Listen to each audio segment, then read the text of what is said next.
Raríssimas, raríssimos e raríssimas, bom dia. René de Paula Júnior falando aqui no Radinho de Pilha, 8 de março de 2024. Raríssimas, feliz Dia da Mulher. Gratidão, admiração, respeito, parabéns.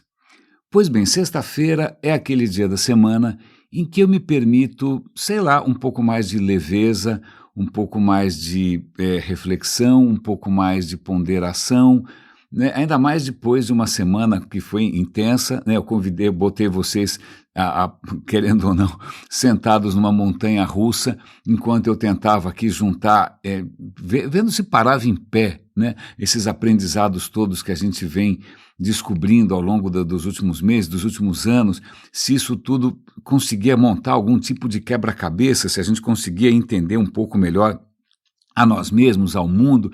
Então, eu fiz aqui meio que de improviso ao vivo, né, a costura de uma série de pensamentos e de ideias e de descobertas e de ciência, praticamente fazendo aqui um tractatus filosóficos do Radinho, né, mas sem perguntar para vocês se vocês tinham apertado o cinto, né, não sem informar se iam cair máscaras de oxigênio. Não, eu realmente acho que abusei um pouco, mas é que eu estava empolgado, para não dizer, em outras palavras, que eu estava meio que pirando.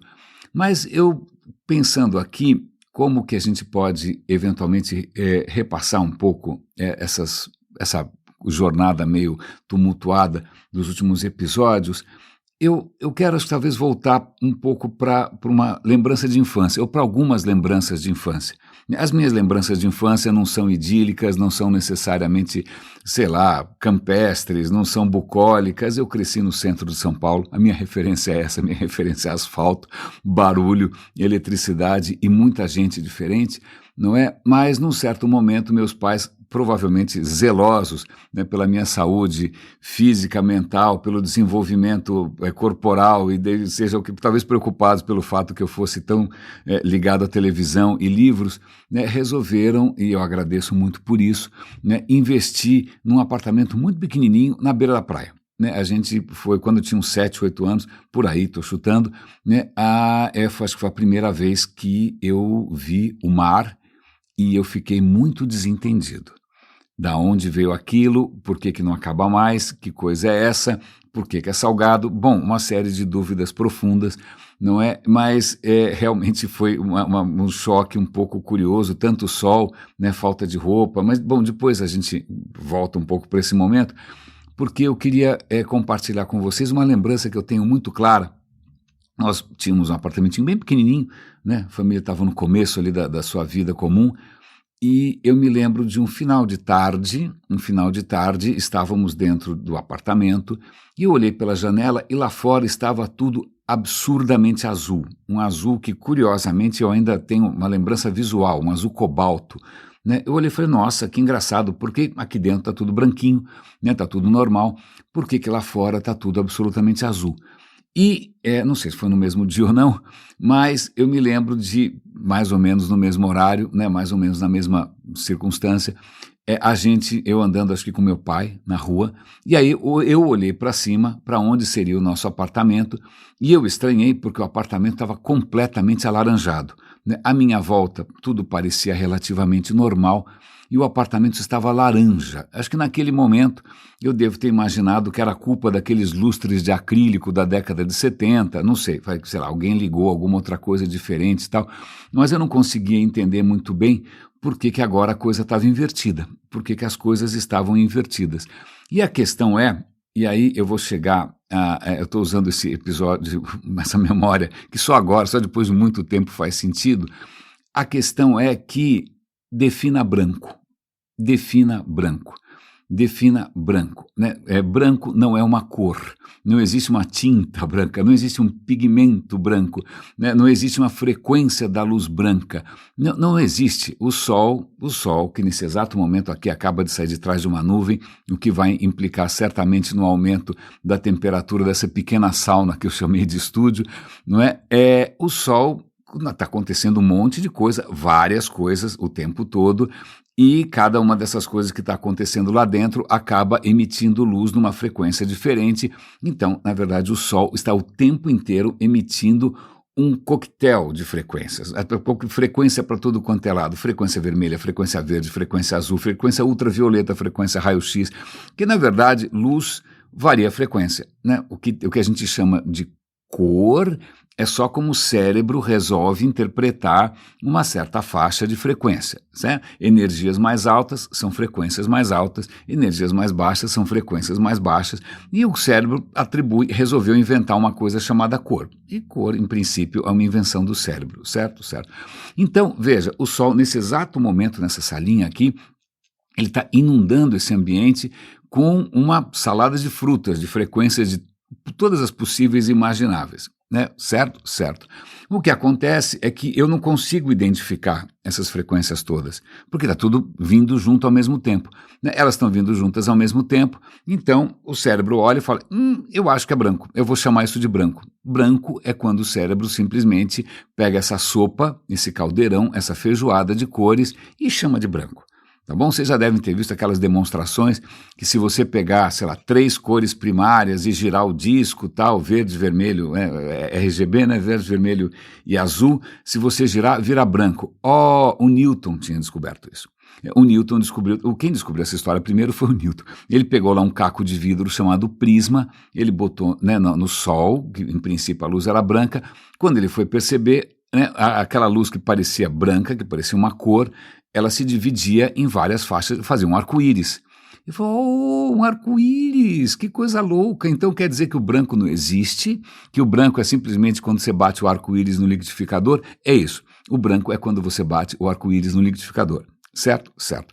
O que acontece, e aí eu vou agora pular da minha infância para a minha vasta e longa convivência com diversos tipos de câmera, eu não sei porquê, desde a minha adolescência eu sempre tive uma fixação por fotografia, por câmeras, e venho carregando uma câmera nas costas há décadas, o que talvez explique alguns problemas lombares, não é? Mas eu não saio de casa sem uma câmera pendurada no pescoço faz uns quantos anos? Uns 40 anos, mas tudo bem.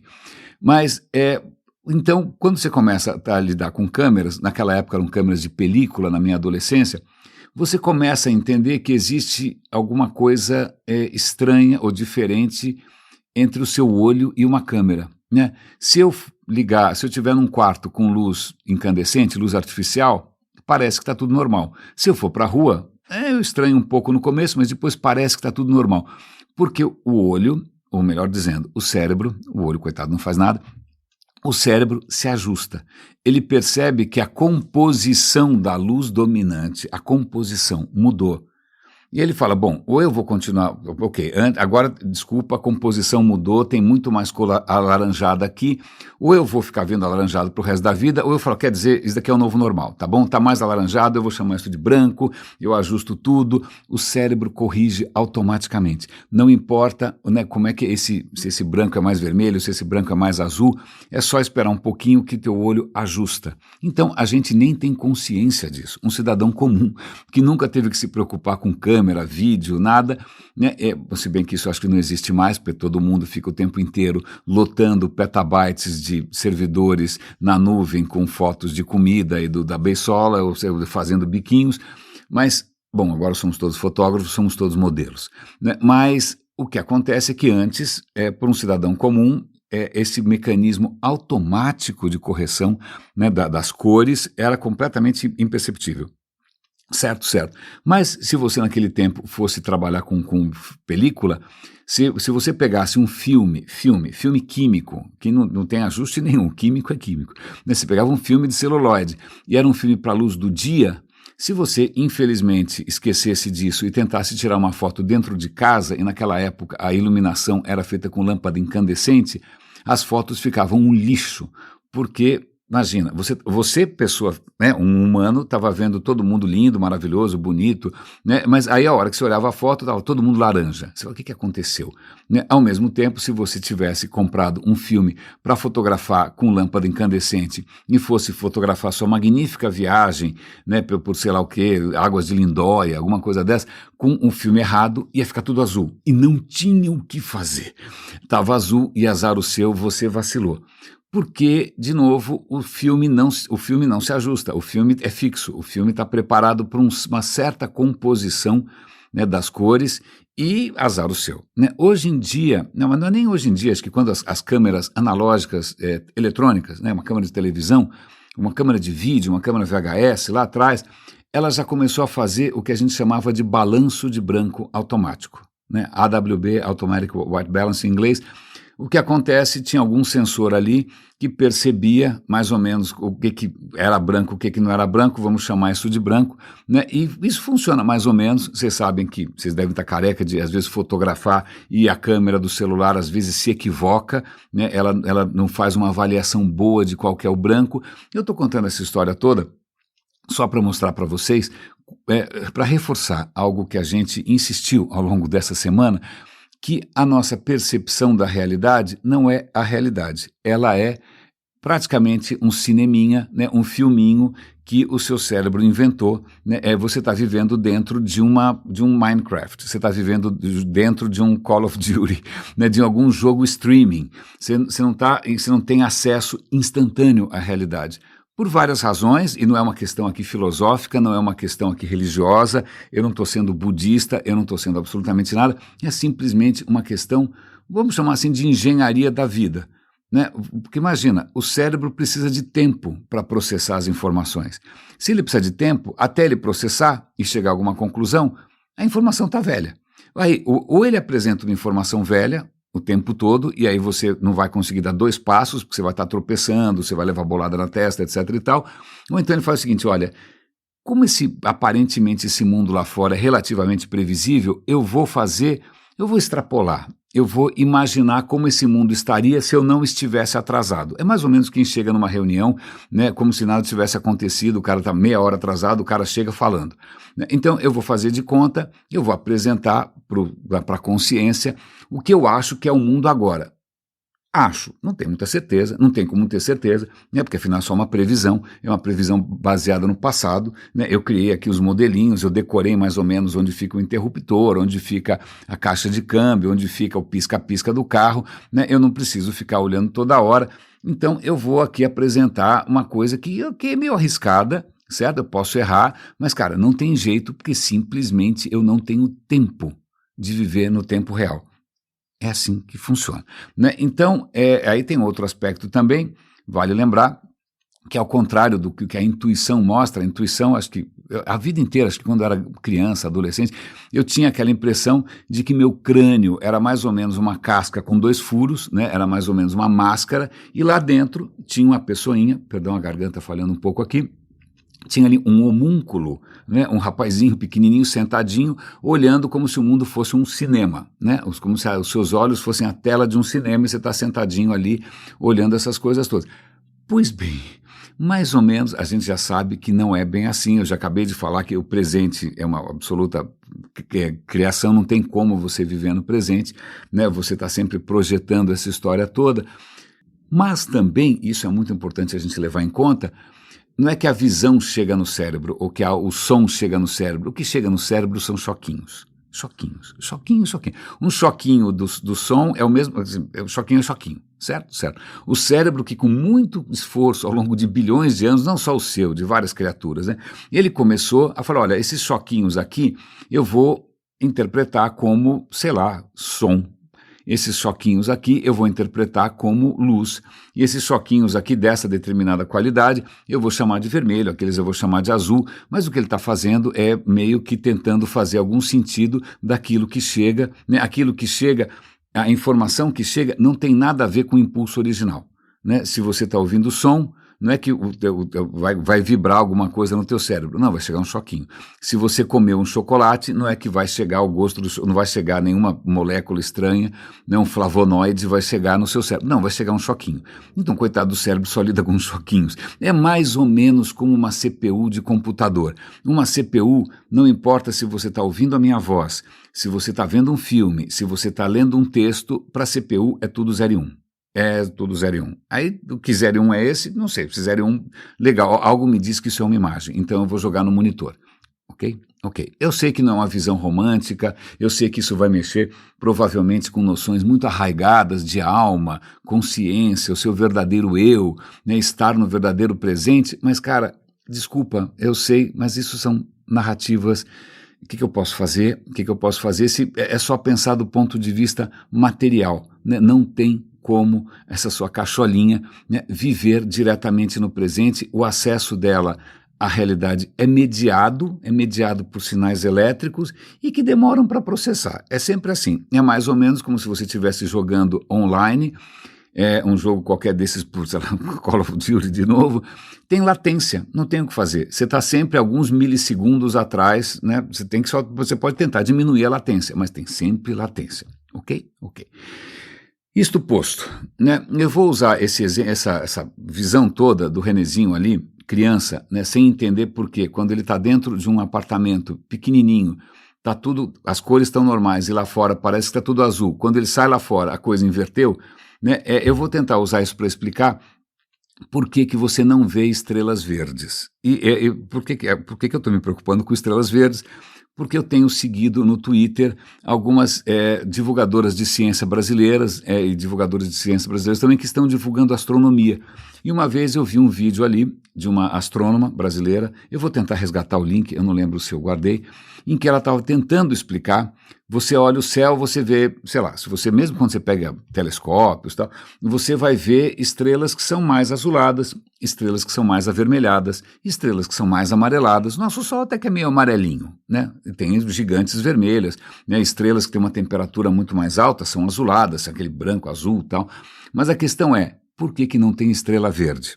Agora vamos lá. A questão é, defina verde. Ou então, melhor ainda, verde tem uma frequência. Ok, existe uma frequência, tem uma faixa de frequências que a gente pode atribuir ao verde. Verde, efetivamente, o que a gente chama de verde, é uma cor. Exceto quando você mistura azul e amarelo, não tem nenhum verde ali, o cérebro se atrapalha, o tonto chama aquilo de verde. De novo, mais uma vez, o cérebro colocando uma coisa que não existe. Quando você mistura azul com amarelo e sai verde, o cérebro não está vendo verde, ele está vendo azul e amarelo ao mesmo tempo, ele se confunde e vira verde, certo? Você poderia muito bem gerar a frequência do verde e o cérebro ia achar que estava tudo normal, certo? Certo, ok, mas vamos voltar. O que acontece? A cor de uma estrela depende da temperatura, né? Eu não vou falar aqui das leis de Kirchhoff, da teoria do corpo negro, deixa isso é física, isso é vestibular, deixa para lá. Mas pensa, você já deve ter visto algum vídeo no YouTube que o cara pega lá um pedaço de ferro, ele começa a esquentar.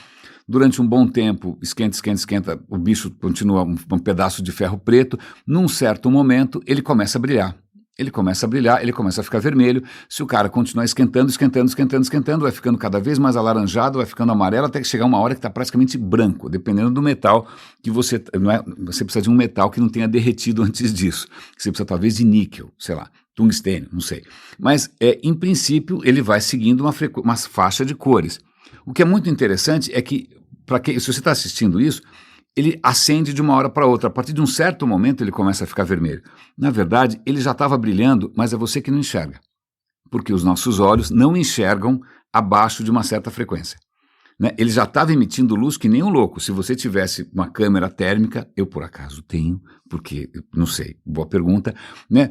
Aquilo já estava brilhando pra caramba, mas para o seu olho aquilo é completamente negro. Aí, quando chega numa certa temperatura, que é a temperatura que, né, gera um vermelho que seu olho é capaz de ver, você fala, está incandescente. E a temperatura vai subindo. O que acontece é que à medida que você esquenta uma coisa qualquer, por exemplo, uma estrela, ele não emite a luz numa frequência fixa, ele emite de novo uma sopa. Então, mesmo quando a temperatura está um pouco baixa, ele emite muita frequência baixa, né, vermelho, laranja, tal, e um pouquinho, mas bem pouquinho das frequências mais altas. Mas está lá, certo? Mas o que prepondera é o vermelho.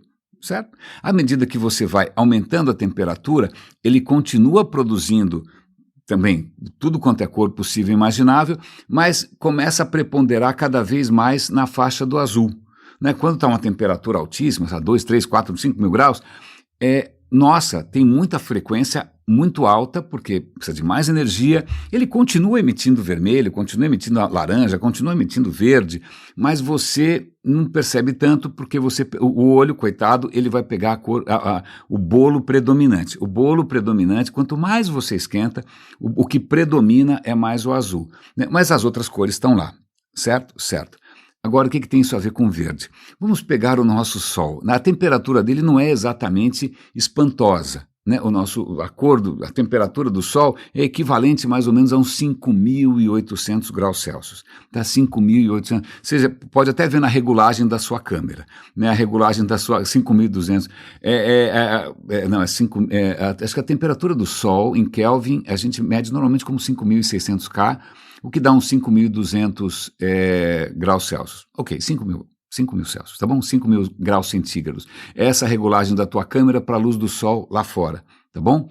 Então, se você olhar o Sol, é como se fosse uma fonte a 5.000 graus, mais ou menos, e o que acontece é que nessa temperatura vem um monte de cor. Curiosamente, vem muita cor verde, né? O bolo, o meião mesmo, está muito próximo do verde. Então, na verdade, um Sol como o nosso, ele emite sim uma quantidade brutal de verde. Mas o que acontece, os nossos olhos evoluíram ao longo de milhões de anos para esse sabor, para essa feijoada do Sol. E aí ele chama de branco. Essa combinação, né, se você pegar essa combinação que vem do Sol, você vai achar que é um branco amarelado, mas é arbitrário, porque tem verde pra caramba. Você que não... Na hora que o cérebro vai interpretar a soma toda, na hora que ele vai interpretar esse balanço, ele vai achar que aquilo é branco. Mas simples, não é que o verde não está lá, o verde está em grandes proporções. Desculpa, eu acho que eu acabei me estendendo numa questão completamente... sei lá, irrelevante, né? Mas eu não sei se é tão irrelevante assim, porque, de novo... acho que vale a pena a gente sempre tentar chamar a atenção para aquilo que parece absolutamente natural, para aquilo que parece absolutamente inquestionável, né? Para aquilo que parece claro que esse chão é sólido, né? Parece claro que eu sou a mesma pessoa de 30 anos atrás, parece claro que a pele da minha mão é a mesma de uma semana atrás. Mas não é claro, a pele da gente está sendo renovada praticamente a cada, sei lá quantos dias, né? Se eu pensar, eu estou com 59 anos, desde quando eu era um bebê, deve ter sobrado um punhado de átomos idênticos, mas o resto foi trocado tudo. Se eu pensar, eu estou em cima do chão, não porque o chão é sólido, não, o chão, aliás, como toda a matéria, o chão é basicamente vazio, o que está me segurando em pé é simplesmente a repulsão entre campos eletromagnéticos, é só isso, né? Não é necessariamente matéria. Então, tem uma série de coisas que não são intuitivas, e que contrariam, inclusive, a intuição. Por exemplo, eu achando ali, né, criança, que a luz lá fora estava errada e a luz dentro estava certa e depois vice-versa, é simplesmente porque o cérebro está construindo e projetando o tempo todo, né, um modelo que ele faz simplesmente para dar conta. Porque não tem como ele dar conta de tudo ao mesmo tempo, ele tem limites de tempo, ele tem limites de recurso, ele tem limites de processamento, né? Então, na real...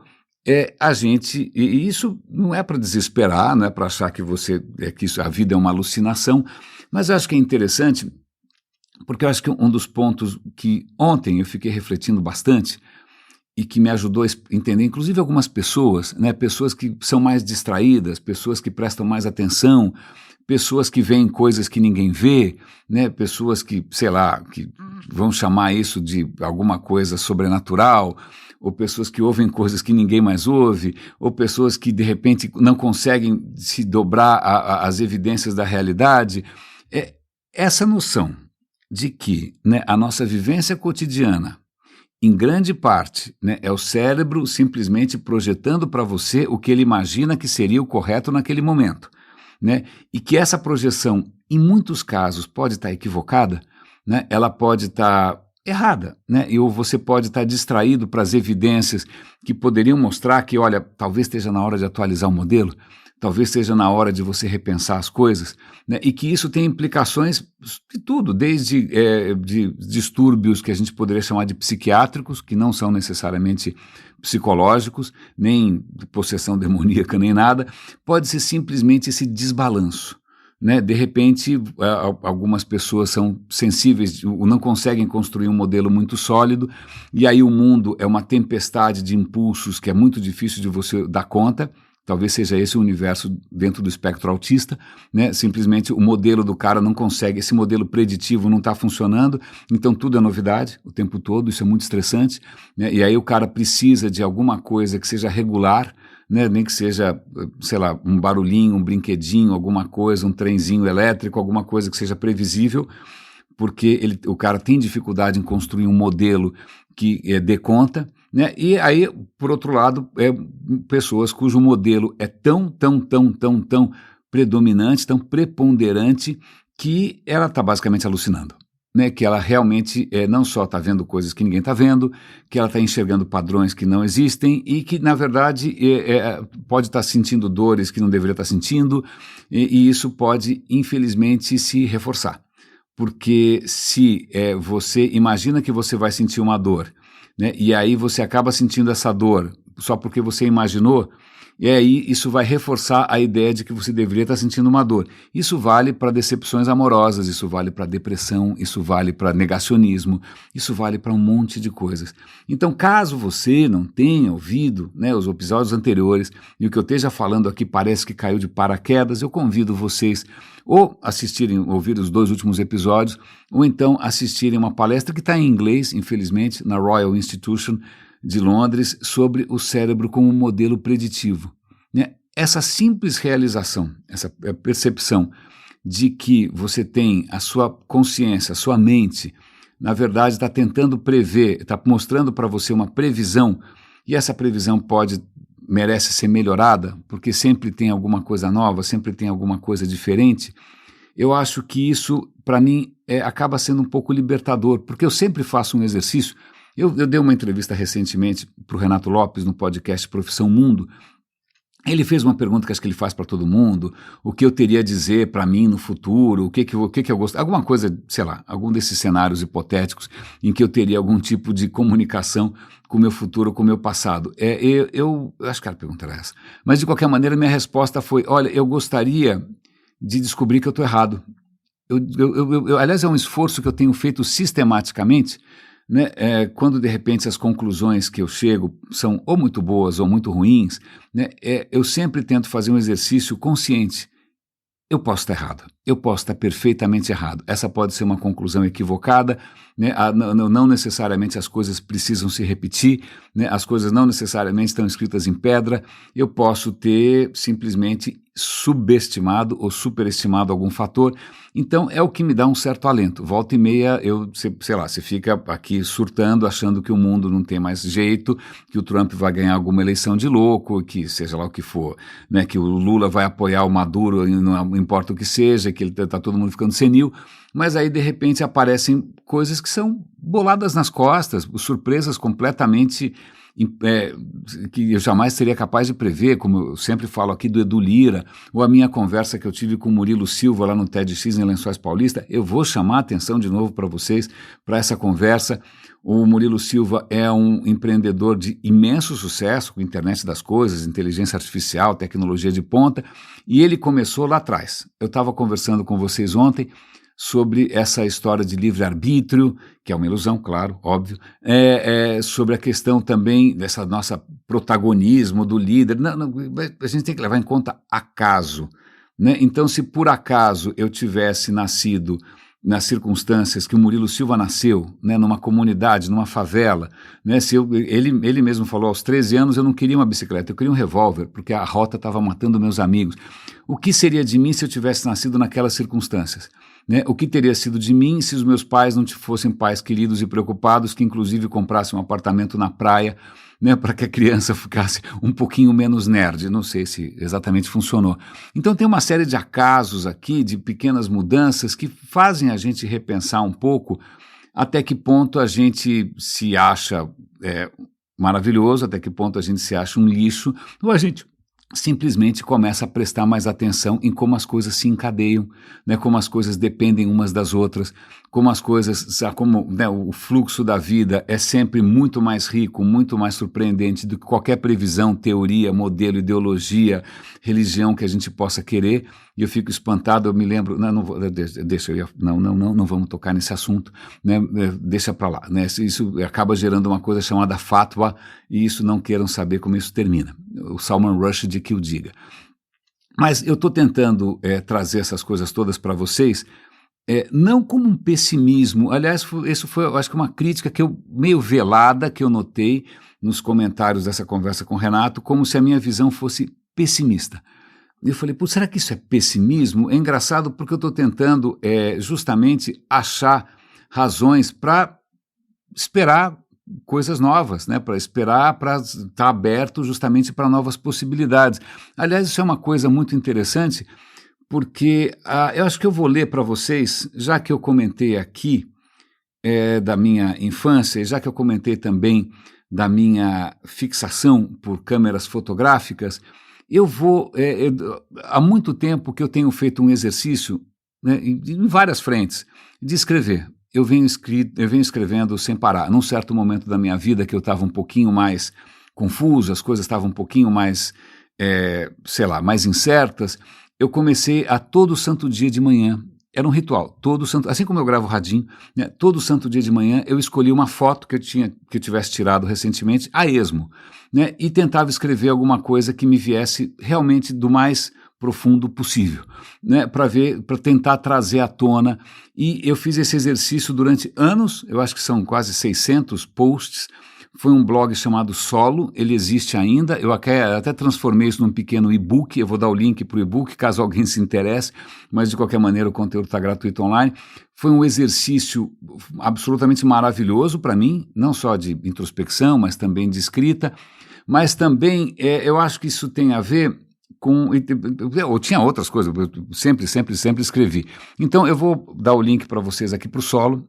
Eu estou inteiro ali, tenho acho que outros projetos também, bastante pessoais, bastante autorais, bastante afetivos, mas eu quero encerrar o episódio de hoje com duas coisas que eu escrevi há muito tempo.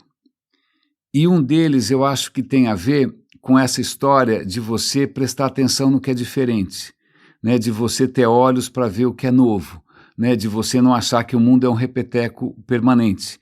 E isso talvez explique esse meu hábito de eu ter a tiracolo hoje quase 1 quilo de equipamento por conta disso. E o segundo texto tem a ver com justamente uma memória muito viva, né, de uma criança que, em princípio, estava num mundo bastante pré-definido, bastante previsível, bastante, por mais caótico que fosse, né, um mundo relativamente controlado, né, da cidade de São Paulo, e se depara com alguma coisa tão básica e tão profunda, né, literalmente profunda, quanto o mar. Então eu vou ler agora 2 textos para vocês e isso vai encerrar a nossa semana. Aqui está. O primeiro texto se chama Rios. Eu devo ter escrito isso praticamente, acho que no final da década de 90, faz muito tempo. Virou meu vademecum o livro do Milor, um que achei num sebo, que é a minha ruína. Carrego-o sempre na mochila, assim como minha câmera. Um fardo extra para lá de questionável, tanto pelo peso quanto pela utilidade de ambos, no mínimo esporádica. O livro preenche os tempos mortos, poucos. Com a câmera fixo flagrantes, raríssimos, mas uma câmera, mesmo na bolsa, se infiltra no olhar e subverte a visão. O visível se converte num mar de fotos. O movimento do mundo vira rio de onde se pescam cenas fugidias. A luz se saboreia como bebida rara e inebriante. A pessoa querida, então, tem 1000 caras em sucessão. Todas dela, mas nem todas ela. Qual escolher? E a foto imperdível que se perde a todo instante, escorre entre os dedos, para nunca mais, e outras que surgem numa enxurrada sem fim. Se consigo aqui e ali belas fotos, isso é o de menos. O olho agora é outro, é bailarino. Meu coração e pensamento, esses bailam com Milor. É ele que me ensina o gesto claro, a dança alegre, o pensar fecundo, a lucidez. Eu injeto-o nas veias e cresce em mim discernimento. E agora, para encerrar, um texto que também mais ou menos da mesma época, que também acho que tem a ver com essa minha, né, com o meu modelo de mundo sendo confrontado com uma realidade realmente muito mais interessante. Eu vou ler para você esse último texto e assim a gente encerra essa semana. Eu agradeço de coração pela atenção e pela paciência. Cuidem-se e lá vai. Tudo vem dali, daquela brancura furiosa, rugindo em bocas imensas, engolindo a si mesma e saltando de novo, incansável. Banhando a cena, um sol inédito. Eu nunca havia visto a espuma do mar. Meus sentidos de menino conheciam cidades, roupas, luzes, não essa embriaguez. O corpo sem peso, o sal nos olhos, a água engolida e o chão que sumia pediam risadas que eu mal soube dar. E a espuma, joia que salta, faiscava na esteira das ondas. Fiz o que sabia e tentei pegá-la. A água fugiu entre os dedos. Tentei retê-la.